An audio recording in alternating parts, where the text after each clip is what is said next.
It is like 11 p.m. at night. Actually a little bit nervous because I don't know whether this is gonna work or whether it's gonna fail. This is my first attempt. I'm going to make Damon's his first birthday, his first ever birthday cake. The reason why I'm making it this late is because I really want it to be fresh tomorrow, or as fresh as it can be. It's gonna be a banana and coconut cream birthday cake with all natural ingredients, low in sugar, natural flavoring. So it's something that he can enjoy as well, not just us. So wish me luck. So basically I found this recipe online. I've never tried it. The recipe itself can make one 8-inch cake, but I'm gonna make a layered cake, so I have to multiply everything by 3. It says I need 1.5 cups of flour. Now I have to times it by 3, so now it's 3 cups of flour. 4.5 cups of flour, sorry. I'm using this Waitrose Dutchy Organic.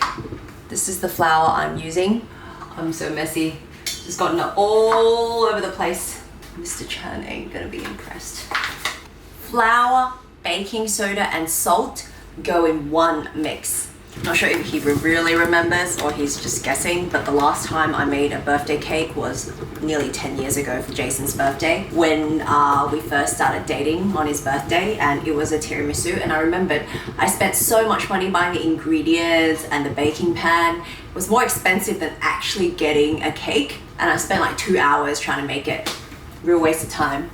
So from then on I never really made a cake. But because this is for Damon, and because I want a healthy cake option, anything for Damon! So flour, baking soda, and salt I have in this bowl now. So I'm just gonna mix that together evenly.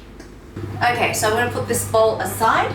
In the next bowl I have to make another mixture, which is maple syrup, egg, vanilla, and bananas. And I have to mash the bananas, and I have to add the melted butter into this mix. So it says I need 3 ripe bananas, so I need 9 bananas. So I have 9 bananas. It asks for 1 cake, 6 tablespoons of butter. I think that's way too much, so I'm just gonna reduce the butter down by a lot. So this might not work with less butter. Okay, so the recipe says to use either honey or maple syrup. I've looked at a lot of online websites, and they've all said that for kids under 1, pediatricians suggest not to give them any honey. So even though Damon is turning 1, but if I can find a replacement for honey, I probably would use the replacement, and in this case I could use maple syrup, so I'm going to use maple syrup.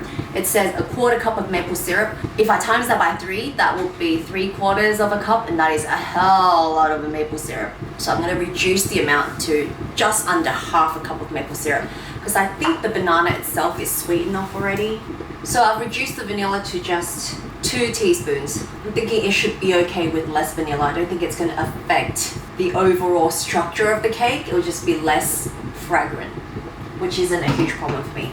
The original recipe asked for 1 egg, so now I have to triple the amount of eggs, so 3 eggs altogether, and I'm going to use all 3 eggs because eggs are healthy, it's natural, and it will actually affect the overall outcome of the cake, because eggs are supposedly to help the cake be a little bit fluffier. So I'm going to add the eggs in. Actually, a good way to melt butter is actually to immerse the bowl in another bowl of hot water, but I was preheating my oven, so I just put it in the oven. Okay, it tells me to mix the banana really well, but I'm just thinking even if there were chunks of banana in the cake mix, it might not be a bad idea, because then you'll be able to taste real banana or little chunks of banana. Some people might really like that, and I'm sure Damon might.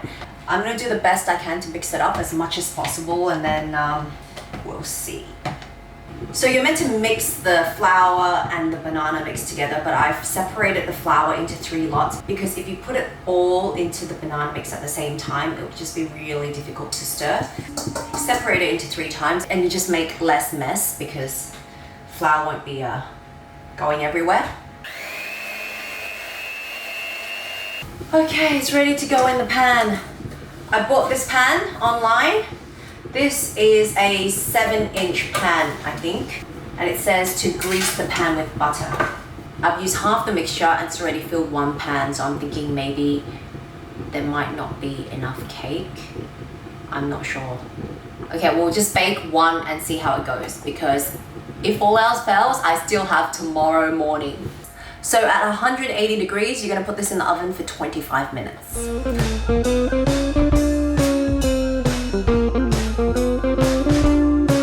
very pretty. It's not cooked properly yet. Take two.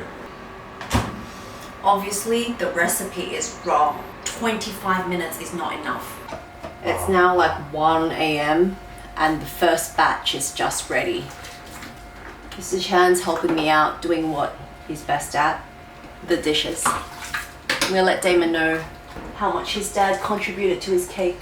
Hello, perfect cake bottom. Houston, we have a problem. This second batch of the batter is only enough to fill half a baking pan. So technically I only have 1.5 of a cake.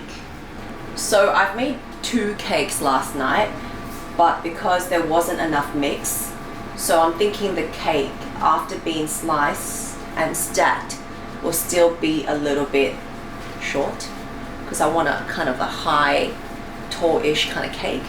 So I'm gonna make another batch today. Hopefully it's gonna turn out the way I want it to. So with the frosting of this cake, I'm not gonna use whipped cream or like icing. Some say a healthier option is to make one out of yogurt, but I was thinking, since this is a banana cake, coconut whipped cream sounds quite enticing. So I found a vegan coconut whipped cream recipe online, so I'm gonna give that a try. So the recipe says to buy coconut cream, 100% pure coconut cream, and you're meant to put it in the fridge overnight so it cools the coconut cream. And now I'm gonna scoop the cream layer on top and just leave the rest in the can, because all you need is that lovely creamy coconut cream that's floating right on top here. It's very soft. I bought 2 kinds of coconut cream. One was in the can and one's in the box, but I feel like the cream content in this one is slightly richer. There's less liquid, whereas the other one, half the can was basically just coconut milk. For added sweetness, I'm going to use maple syrup again, but I'm going to just add it a little by little in case it turns out too sweet. Oh no, it's too watery. Initially, I thought the cream was a bit runny, but if you whip it a little bit more, it actually comes out to be quite a nice thickened texture. It's not overly sweet, so I'm just going to keep it at that.